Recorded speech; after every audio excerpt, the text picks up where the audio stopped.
سلام ناي سرجي يوتيوب channel تخطاتلتي أنا سرجي حكومية كل جزء أمرتنا زناقعت نزخون فيديوهات ناوز يوتيوب channel زي لك مالتيو حدش تزخونكم لايك شير سبسكرايب بمقار نايز يوتيوب channel زي بيتسب كتكونوا بزكات أمس خقلتكم فوتو لو ما عندي حتى مسارات بمقار أمهاري زخون فيديو يحزركم مزيدني أخو ناي يوتيوب channelنا بانرسي تخكلنيا زخونة سايز بمنتي ابليكيشن سرح كمي غيرنا خنسرحو سايز ناي يوتيوب channelنا بانرسي عبي ويبنا نتبالاشو اتشو غيرناسي تخكلنيا زخونة سايزي بمنتي ابليكيشن سرحا كمي غيرنا خنسرحو زولكمني طياقي مالتي انه لو معانتي نحطكم ملسي حزلكم اتسني خو مالتي انت عينت ابليكيشن نتقام خمي غيرنا تخكلنيا سايز زخونة ناي يوتيوب channelنا بانر نسرح زول نجر كم جمرتا اسكام تشرشا كاريكمي مالتيو مسايكونو ناي يوتيوب channel بانر تخكلنيا زخونه كنسرح نحدا خوينا خمي غيرنا نسرح عينت ابليكيشن نتقم كم زباله تخكلنيا زخونه ناي يوتيوب channelنا بانر كم زيوم كنسرح نحدا ادلينا بمنتاي عينت ابليكيشن نسرح انتاي تتقمنا خال نسرح زول نجر كنبروكم مالتي بيكسلاب زبال ابليكيشن بمتقام تخكلنيا زخونه كمزيوم زولو تخكلنيا زخونو ناي يوتيوب channel بانر كنسرح نحدا خوينا بيكسلاب زبال ابليكيشن كبلاي ستور بموراد تخكلنيا زخونه سايز ناي يوتيوب channel بانر كنسرح نخدنا مالتي اسرارحو كمجمرتا اسكا مچرشا كاريكمي مالتي مسايكنكم كتكاتاتلو بزقاتام زخلصلكم يفتو حدش تسخونكم بدغامي لايك شير سبسكرايب بمقار نازي يوتيوب channel زي بيتسب تكون بزقاتام زخلصلكم يفتو سسناي تصبو تخاتاتلو بمجمريا بلاي ستور وي بما اب ستور ناتو مالتيو بلاي ستور وي اب ستور مساعتنا تاي سيرش نغبر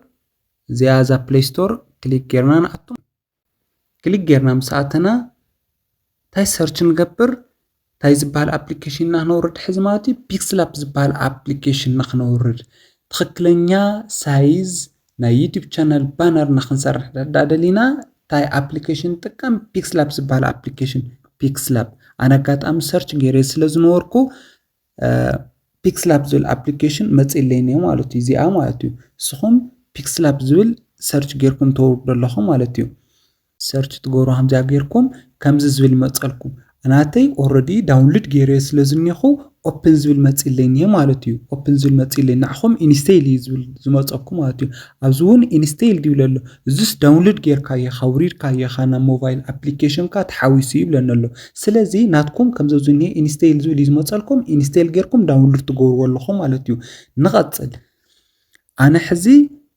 already open إلى نفط application نا pixlab application تخكلنيا زخونه سايز نا يوتيوب channelنا بانر كنسرح كنجمرينا مالتيو بدن بتخطاتلنا خم جمر تاسكا مچرشا تخكلنيا نا يوتيوب channel بانر كنسرحنا مالتيو كمز زويل مسمصلنا ابليكيشن كفيتنا يو مالتيو نيو تكست زويل زنيه مالتيو زبزنيه نطفو مالتي كما غيرنا نطفو ابزي ديليت مغبرنيه مالتيو زا ديليت زيا مغبريت زيا كليك نغبرا كليك مسغبرنا يا اوريدي اوكي نطفا مالتيو بمقصال ابزل علي 3 نطو نيوا مالتيو زين 3 نطو زين كليك نغبرن كليك مسغبرنا ين تايزولنينا اوز استفالاليو موصيلناني مالتيو يوز ايميج فروم جاليري فول سكرين ايميج export image size ምናምን ገለጽልኝ አነ ታይደለ ሕዚ image size ዝብል ክሊክ ንገራ ማለት እዩ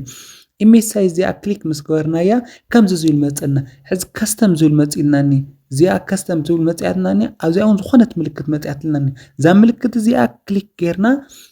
ንውላዓ ማለት እዩ already ዝተፈላልዩ መጽሙና custom square profile picture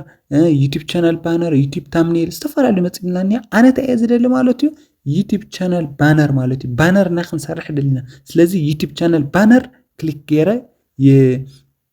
كليك يغبر لكم مالتي سلازي كومز زبلي مصل يوتيوب channel banner زول مصيلي تري والله اوزي يوتيوب channel banner زول مصيليني 16 بتشعت خانا يوتيوب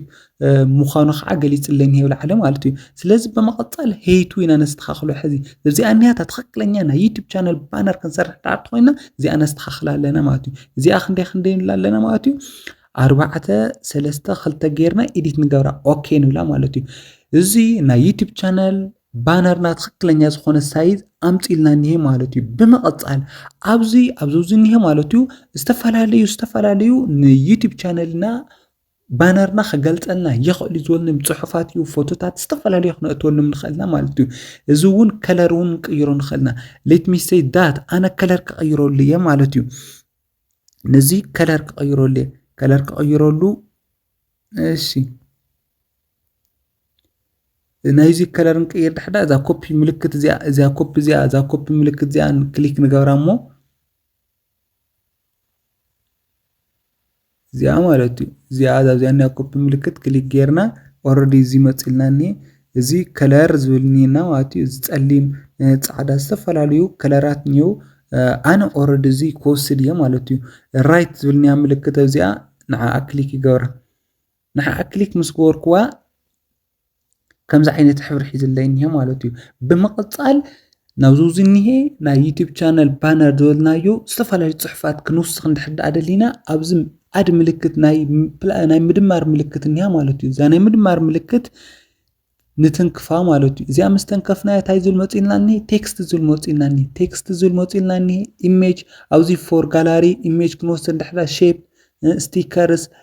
ከረንት ዴት ዝተፈላለዩ ድሮውዝ ስእሊ ክንስእል ድሕዳልና ብኢና ማለት እዩ ዝተፈላለዩ ይሁና እኒሄ ማለት እዩ ስለዚ ኣነ እንታይ ደልየ ቴክስት ደልየ ማለት እዩ እዛ ቴክስት እዚኣ ከምዚኣ ገይረ እዚኣ ኣብዛ ቅድሚ እዚኣ የምፃእ ካብ ብመቐፃል እዚኣ ኣድ ይገብር ማለት እዩ እዚኣ ታኒው ቴክስት ዝብል ኣጥፊእ እንታይ ዝብል ስርጂ ዩቲዩብ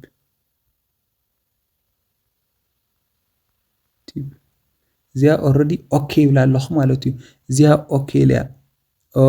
ኢለያ ንኸኣነ ክነግዝፋ እንድሕዳ ኮይና እዛ ብዙኒያ ምልክት ማለት እዩ እዚኣ ኦልሬዲ ክነግዝፋ እንድሕዳ ኮይና ዝፀሓፍናዮ ፅሑፍ ዘውዝኒያ ከዓኒ ክነዝሮ እንድሕዳ ኮይና ናብዚ ሼፑ ከምዚ እናገበርና ክነጫውቶ እንድሕዳ ደሊና ማለት እዩ እዚ ይጠቕመና ማለት እዩ ብከም እናገበርና ንሰርሕ ስለዚ ኣነ ባክግራውንድ ከለር ናይዛ ፅሕፍቲ እዚኣ ከዓኒ ኦልሬዲ ከለር ዝብልኒና ማለት እዩ ኣበይ ዝብልኒ ከለር ዝብልኒ ኣብዚኣ ከለር ዝብልኒ ማለት እዩ ስክሮል ጌርና ንጎኒ እዚኣ ከለር ትብል መፅያትና እኒኣ ከለር እዚኣ ክሊክ ንገብራ ከለር እዚኣ ክሊክ ምስ ገርና ፀሊም ንገብራ ዝተፈላለዩ ንገብራ ማለት እዩ ኣነ ፀሊም ገይረ ራይት ኢልያ እኒኹ ማለት እዩ ካብ ብመቐፃል ፎንት ቱ ፎንት ልብልኒ ማለት እዩ ቱ ፎንት ልብልኒ ክሊክ ንገብራ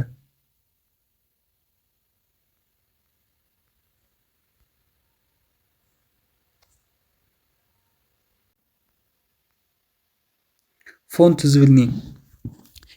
ናይዛ ፅሕፍቲ እዚኣ ዝተፈላለዩ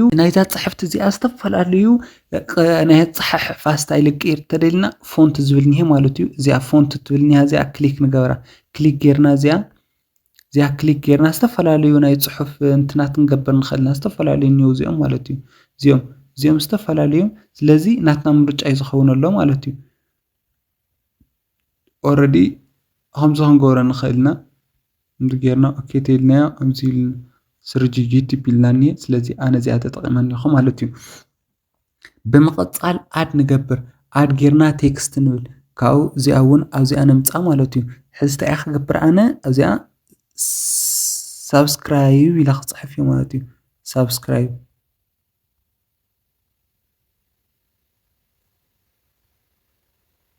ሳብስክራይብ ኢለ ምፅሓፍኩ ኦኬ ይብላ ኦኬ ምስ በልክዋ ካብኡ ናይዚኣ ባክግራውንድ ከለር እውን ንቕይር ማለት እዩ ባክግራውንድ ከለር ንቐይር ስክሮል ጌርና ንጎኒ ከለር ትብልኒ እዚኣ ማለት እዩ ከለር ፀሊም ድዩ ፃዕዳ ድዩ ዝተፈላለዩ ንገብሮ ማለት እዩ ኣነ እዚኣ ክገብራየ ማለት እዩ እዚኣ ገይረ ራይት ክብላየ ለዚ ከምዚኣ ዘሎ ሼፕተን ማለት እዩ ሳብስክራይብ ካብኡ ኣብዚኣ ኣምሃር ዝኾነ ዩቲዩብ ቻናል ኣምሃር ቴክኖሎጂ ኢልያ እኒኹ ኦኬ ይብላ እዛ ኣምሃር ቴክኖሎጂ ትብል ከምዚኣ ገይረ ኣረንጅ ገብራ ኣለኹ ማለት እዩ ከምዚኣ ገይረ ኣረንጅ ገብራ ካብኡ እዚኣ እንታይ ዓይነት ፅሑፍ ስታይል እየ ክገብራ እንድሕር ደልየ ኦልሬዲ ደስ ዝበለኒ ክገብራ ይኽእል እየ ማለት እዩ ኣብዚ ከለር እዚኣ እውን ክቕይራ ባክግራውንድ ናይ እዚኣ ከለር እውን ክቕይር እንድሕር ደልየ ፀሊም ገብራ ይኽእል እዚ ገብራ ይኽእል ፃዕዳ እዚ ገብራ ይኽእል እዚ ገብራ ይኽእል ዝተፈላለዩ ማለት እዩ ኣምሃር ቴክኖሎጂ ዝተፈላለዩ ከለራት ገጥቀም ይኽእል ኣነ ማለት እዩ ናይዚኣ እዚ ኣምሃር ቴክኖሎጂ ልያኒ ይኹ እዚ ከለር ዝትኹን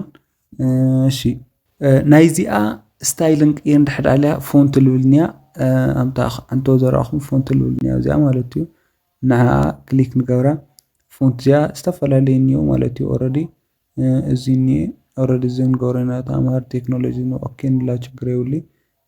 እሺ ኣምሃር ቴክኖሎጂ ኢልና ስርጂ ዩቲዩብ ኣምሃር ቴክኖሎጂ ሳብስክራይብ ኢልና እኒአ ካብ ምቕፃል እንታይ ዝኾነ ፎቶ ኣድ ገብር ደልየ ፎቶ ኣነ ማለት እዩ ኣድ ገብር ደልየ እሺ ፎቶ ኣድ ገብር ደልየ እዛ ፎቶ እዚኣ ይወስድ እዚኣም እዚኣ ገይረ ክሮፕ ይገብራ ማለት እዩ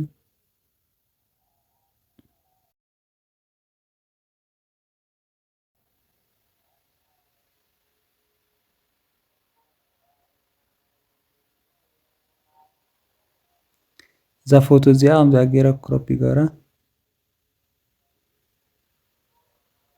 ራይት ይብላ ማለት እዩ ራይት ምስ ወስበልኳ ከምዚ ኢላ ትመፅለያ ኣብ ከመይ ገይረ የፅበባ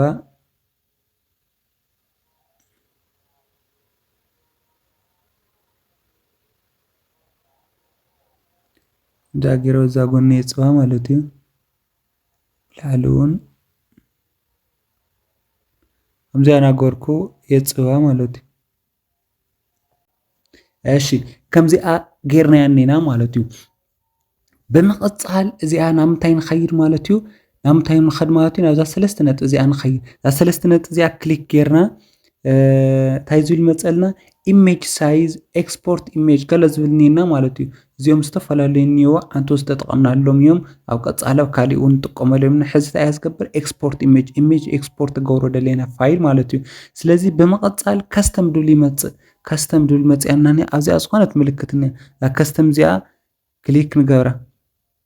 ከስተም እዚኣ ክሊክ ምስ ገበርና ኣልትራ ብጣዕሚ ጥራት ዘለዎ ፎቶ ኮነላ እንድሕምንታን ኣልትራ ንገብራ ኣለና ማለት እዩ ኣልትራ እዚኣ ክሊክ ንገብራ ኣልትራ ከዛ ኣልትራ ምስ ገበርናዮ ሴቭ ቱ ጋላሪ ዝብልኒ ሴቭ ንገብራ ኣለና ማለት እዩ ኦልሬዲ እዚኣ ሴቭ ኮይና ኣላ ኣብ ምንታይ ኣብ ጋላሪና ማለት ኣብ ጋላሪና ሴቭ ኮይና ብምቕፃል ናብ ምንታይ ንኸይድ ናብዚ ንኸይድ ማለት እዩ እዚኣ ዲፎልት ዝብል ሓድሽ ነውፅእ ካብኡ ዘውዚኣ ኒሃ ኒው ቴክስት ዝብል እውን ነጥፋ ኣለና ማለት እዩ እዚኣ ጥፊእና ካብኡ ኣብዚ ኣብዛ ሰለስተ ነጥቢ ክሊክ ጌርና እንታይ ኢሜጅ ሳይዝ ዝብል ክሊክ ንገብር ኣብዚ ከስተም ዝብል ኒ ክሊክ ጌርና ዩቲዩብ ቻናል ባነር ዝብል ንኸይድ ማለት እዩ ዩቲዩብ ቻናል ባነር ዝብል ከይድና ኦልሬዲ ኦኬ ንብላ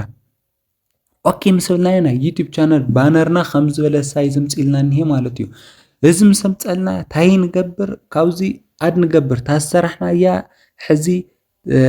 ናይ ዩቲዩብ ቻናል ባነርና ማለት እዩ እዚኣ ማለት እዩ እዚኣ መፅያልና ኒያ ኦልሬዲ ተሓቢርና ኩላና ዝሰራሕናያ ማለት እዩ እዚኣ መፅያልና ኒያ ኦልሬዲ ራይት ይብላ ራይት ምስ በልክዋ እዚኣ ካብ ጫፍ ናብ ጫፍ ከምዚኣ ገይረ የፅጋዓ ማለት እዩ እዚኣ ምስ ፀጋዕኽዋ ኦልሬዲ እሺ ኣብዚ ማለት እዩ ሪላቲቭ ፖዚሽን ዝብልኒ ያ ሪላቲቭ ፖዚሽን ከምዚኣ ገይርና ኣብ ማእኸል ጌርና ኒና ኦኬ ንብላ ሕዚ ባክግራውንድ ከለሩ ንቀይሮ እንድሕዳ ደልና እዚ ማለት እዩ እንታይ ንገብር ከለር ዝብል ኒና ኣብዚ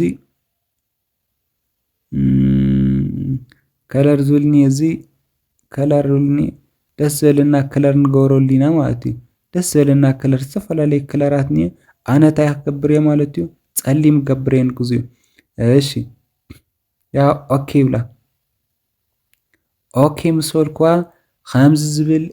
ኣምፅያት ለኒያ ማለት እዩ ብምቕፃል እዚኣ ሰለስተ ነጥቢ እኒኣ ከላዕሊ ሰርች ገብራ ኢሜጅ ሳይዝ ዝብል መፅለኒ ኢሜጅ ሳይዝ ዝብል መፅለኒ ኤክስፖርት ኢሜጅ ዝተፈላለዩ መፅኦም ለኒዮ ማለት እዩ እዚኣቶም መፅኦም ለኒዮ ኣነ ሕዚ እንታይ ኤክስፖርት የገብር ደልየ ኤክስፖርት ኢሜጅ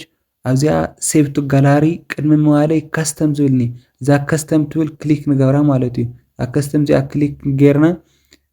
ኦልሬዲ እንታይ ዝብል መፀልና ኣልትራ ዝብል መፀልና ኣልትራ ሴቭ ቱ ጋላሪ ንብላ ማለት እዩ ሴቭ ቱ ጋላሪ ምስ በልና ኦልሬዲ ኣብ ጋላሪና ሴቭ ኮይኑ እኒሄ ማለት እዩ ስለዚ ናበይ ንኸይድ ማለት እዩ ወዲእና ንወፅእ ማለት እዩ ናብ ዩቲዩብ ቻነልና ንኣቱ ማለት እዩ ዩቲዩብ ቻነልና ምስ ኣትና ማለት እዩ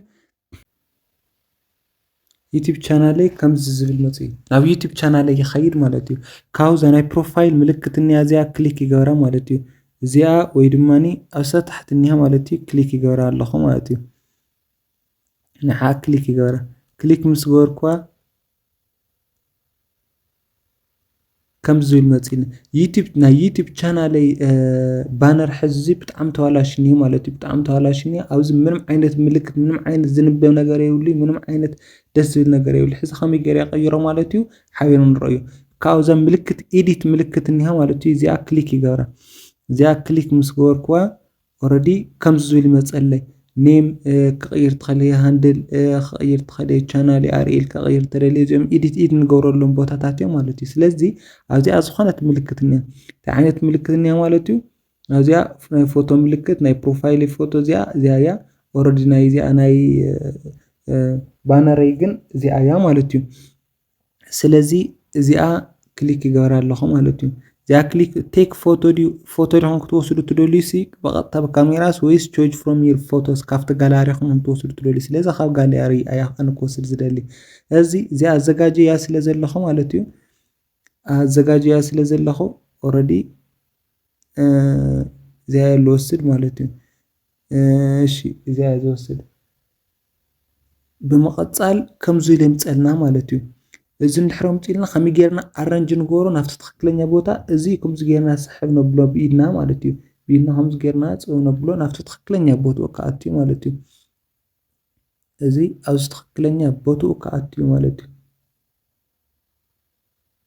ትክክለኛ ቦትኡ ስለለኣቱ እዚኣ ኦልሬዲ ሴቭ ንገብሮ ማለት እዩ ስለዚ ከምዚ ጌርና ናይ ዩቲዩብ ቻናል ባነርና ክነስተኻኽሎ ንኽእል ኢና ማለት እዩ ሰሰናዩ ፅቡቁ እዚ ከምዚ ኢልና ፎቶ ይቁረፅ ኣቢልኒ ኣብ ኖርማል ኣፒስ ወይ ኮምፒተር ተኮይኑ ሙሉእ ገይሩ ይለርየኒ እዚ ኣብዚ ግን ኦልሬዲ ንእሽተይ እንትን ኢልዎኒ ትክክለኛ ናይ ዩቲዩብ ቻናል ባነርና ግን ብከምዚ ጌርና ኢና ነስተኻኽሎ ማለት እዩ